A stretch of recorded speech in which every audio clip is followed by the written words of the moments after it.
Hello, నేను miss రావు. ఇక్కడ మనకు ఫోటోలో పక్కన కనిపిస్తుంది కేసీఆర్ గారు, నరేంద్ర మోడీ గారు, చంద్రబాబు నాయుడు గారు. వాళ్ళు ముగ్గురు మేము ఒకటే అనేలాగా చేయెత్తారు కదా. ఈ ఫోటో ఎందుకు పెట్టారు, ఏంటి దాంట్లో ఆంతర్యం అని చెప్పేసి మీరు అనుకోవచ్చు. ఈ ముగ్గురు ఫోటోకి ఇంకొక ఫోటో కూడా యాడ్ చేసుకోవచ్చు, పవన్ కళ్యాణ్ గారిది. రాబోయేటువంటి రోజుల్లో మనం ఆ నలుగురు కలిసి ఆ విధంగా చేతులతోటి అభివాదం చేసేటువంటి రోజులు దగ్గరలోనే రాబోతున్నాయి.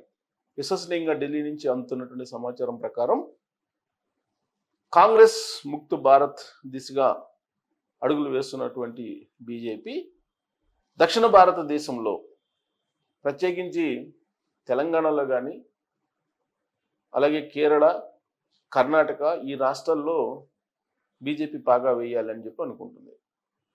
ఆల్రెడీ కర్ణాటకలో బీజేపీ ఉండేది, అది రీసెంట్గా చేజారిపోయింది. అలాగే తెలంగాణలో వచ్చేటప్పటికి కంటి చూపు మేరలో అధికారం కనిపిస్తుంది బీజేపీకి. 2023 అసెంబ్లీ ఎన్నికల సందర్భంగా బీజేపీ చేసినటువంటి రాంగ్ స్టెప్, తప్పు ఆ పార్టీని నష్టం పరిచింది అసెంబ్లీ ఎన్నికల సందర్భంగా. ఎందుకు అని అంటే లిక్కర్ స్కామ్లో ఉన్నటువంటి కవితను అరెస్ట్ చేయకపోవడం అనేది బీజేపీకి నష్టం చేకూర్చింది. తెలంగాణ సమాజం బీఆర్ఎస్ పార్టీ బీజేపీ ఒకటే, అందుకే కవితను అరెస్ట్ చేయలేదు అనేటువంటి అభిప్రాయానికి అసెంబ్లీ ఎన్నికల నాటికి వచ్చేశారు. ఆ తర్వాత ఆయన్ని అరెస్ట్ చేశారు.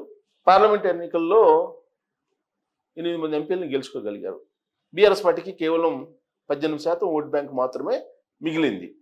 అంటే కంటి చూపు మేరలో అధికారం కనిపిస్తుంది బీజేపీకి ఇప్పుడు. మరి ఆ అధికారాన్ని ఎలా చేజిక్కించుకోవాలి? ప్రస్తుతం కాంగ్రెస్ పార్టీ అధికారంలో ఉంది తెలంగాణలో. మరి ఒంటరిగా బీజేపీ వెళ్తే అధికారం వస్తుందా అని అంటే కష్టమే, సాధ్యం కాకపోవచ్చు. మరి ఏ ఈక్వేషన్ తోటి తెలంగాణలో వెళ్ళాలి నెక్స్ట్ ఎలక్షన్కి అనే దాని మీద బీజేపీ వాళ్ళు ఇప్పటి నుంచి తర్జన భర్జన పడుతూ ఉన్నారు. ఎందుకంటే రేవంత్ రెడ్డి గారి ప్రభుత్వం ఎప్పుడైనా కూలిపెట్టిన అవకాశం ఉంది అనేటువంటి ప్రచారాన్ని బీజేపీ చేస్తుంది, అలాగే బీఆర్ఎస్ పార్టీ కూడా చేస్తుంది. ఈ క్రమంలో మధ్యంతర ఎన్నికలు వస్తే ఎలాంటి కాంబినేషన్ తోటి వెళ్ళాలి అధికారం కోసం అనే అడుగులు వేస్తుంది బీజేపీ. దాంట్లో భాగంగా అత్యంత విశ్వసనీయంగా తెలిసిన దాని ప్రకారం తెలంగాణలో రాబోయేటువంటి రోజుల్లో BRS party, BJP, Telugu Desam, Janasena ఈ పార్టీలు కలిసి మహాకూటమిగా ఏర్పడి, ఒక ఫెడరల్ కూటమిగా ఏర్పడి రాష్ట్రంలో అధికారాన్ని చేజిక్కించుకోవాలి, కాంగ్రెస్ పార్టీని పడగొట్టాలి అనేటువంటి ఒక నిర్ణయానికి వచ్చినట్టు తెలుస్తుంది. అయితే ఈ నిర్ణయానికి రావడానికి కొన్ని ప్రాంబిలిటీస్, కొన్ని ప్రతిపాదనలు నడిచినప్పుడు బీఆర్ఎస్ పార్టీ తమకి ముఖ్యమంత్రి పదవి కావాలనేటువంటి డిమాండ్ బీజేపీ దగ్గర పెట్టినప్పుడు ససేమిరా అని చెప్పి బీజేపీ ఒప్పుకోలేదని కూడా తెలుస్తుంది.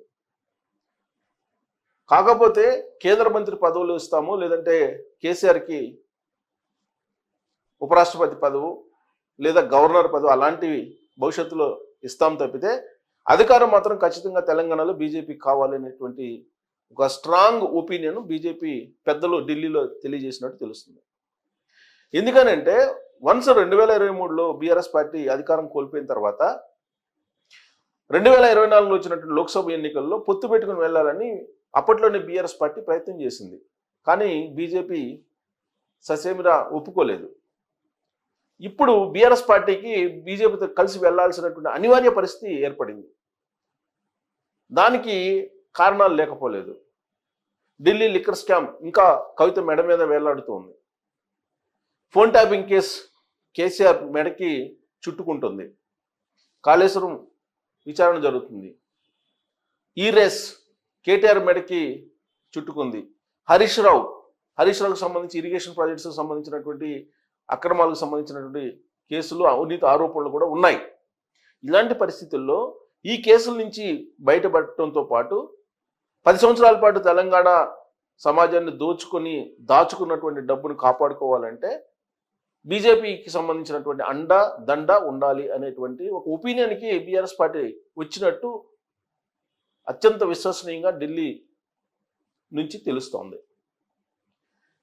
ఆ క్రమంలో ఎలాగైనా సరే పొత్తు కావాలి, అధికారం లేకపోయినా సరే అనేటువంటి అభిప్రాయానికి వచ్చినట్టు తెలుస్తుంది. ఒకనొక మూమెంట్లో అసలు బీఆర్ఎస్ పార్టీ విలీనం అనేటువంటి ఒక టాక్ కూడా నడిచింది, బీజేపీలో విలీనం కాబోతుంది బీఆర్ఎస్ అని.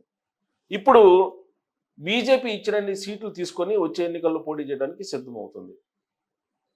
మొత్తం 119 అసెంబ్లీ స్థానాలు ఉన్నాయి తెలంగాణలో, 17 లోక్సభ ఉన్నాయి. సో మొత్తం 119 అసెంబ్లీ స్థానాలు ఉంటే తెలంగాణలో 50 స్థానాల్లో కనీసం పోటీ చేయాలనేటువంటి ఒక నిర్ణయం తీసుకుంది బీజేపీ. సో బీజేపీ 50, తెలుగుదేశం పార్టీకి 19, జనసేనకి 4 అంటే 23, జనసేనకి అలాగే తెలుగుదేశం పార్టీకి అంటే 23 అంటే మొత్తం 73 అవుతాయి. BJP, Telugu Desam party and Janasena. So 119లో 73 పోతే ఇంకా 6 ప్లస్ 17 పోతే 36, 36 స్థానాల్లో బీఆర్ఎస్ పార్టీ పోటీ చేయడానికి ఒప్పుకుంది. 35 నుంచి 36 స్థానాలు ఇంతే. దీనికి ఒప్పుకుంది, అంగీకరించిందని చెప్పి తెలుస్తుంది. సో వాళ్ళకి 18% ఓట్ బ్యాంక్ మాత్రమే ఉంది కాబట్టి దాని ప్రకారం నీకు 36 స్థానాల్లో బీఆర్ఎస్ పార్టీ, 19 స్థానాల్లో తెలుగుదేశం పార్టీ, 4 స్థానాల్లో జనసేన, 50 స్థానాల్లో బీజేపీ పోటీ చేయడానికి సీట్ల షేరింగ్కి సంబంధించిన కూడా ఒక ఒపీనియన్కి వచ్చారని చెప్పి తెలుస్తుంది. దీంతో కూటమిగా ఏర్పడి రాబోయేటువంటి రోజుల్లో తెలంగాణ అసెంబ్లీ బరిలో దిగడానికి ఈ కాంబినేషన్లో ఢిల్లీలో ఫిక్స్ అయిపోయింది. రాబోయేటువంటి ఎన్నికలు ఎప్పుడైనా రావచ్చు, మధ్యంతర ఎన్నికలు. సో దీంతో ఈ కూటమి మహాకూటమిగా ఏర్పడి వెళ్ళాలి అనేటువంటి ఒక నిర్ణయం తీసుకున్నట్టు తెలుస్తుంది. సో రాబోయే రోజుల్లో తెలంగాణలో ఒక విచిత్రమైనటువంటి రాజకీయ పరిణామాన్ని మనం చూడబోతున్నాం. Telugu Desam party, BRS party, BJP, Janasena 4 కలిసి వెళ్ళి తెలంగాణలో కాంగ్రెస్ని లేకుండా చేసేటువంటి ప్రయత్నం చేస్తున్నారు. దీనికి కారణం ఏంటంటే కేసీఆర్కి సంబంధించినటువంటి కేసులు. అలాగే కేటీఆర్ ఒకనొక సందర్భంలో చెప్పారు, ఈ మధ్యకాలం కూడా ప్రస్తావించారు, ప్రాంతీయ పార్టీలకు మనుగడ ఉండదు, ఉంటే ఎన్డీఏలో ఉండాలి, లేదంటే ఇండియా కూటమిలో ఉండాల్సిందేనో, లేదంటే ప్రాంతీయ పార్టీలకు అవకాశం లేదని చెప్పి. బహుశా ఆ ఒపీనియన్ తోటి బీజేపీ ఇచ్చినటువంటి సీట్లతో సర్దుకొని ఇప్పుడు బీఆర్ఎస్ పార్టీ ఒక అంగీకారానికి వచ్చినట్టు తెలుస్తుంది. ఈ నెలాఖరికి తెలంగాణ బీజేపీ అధ్యక్షుని కూడా ప్రకటించబోతోంది.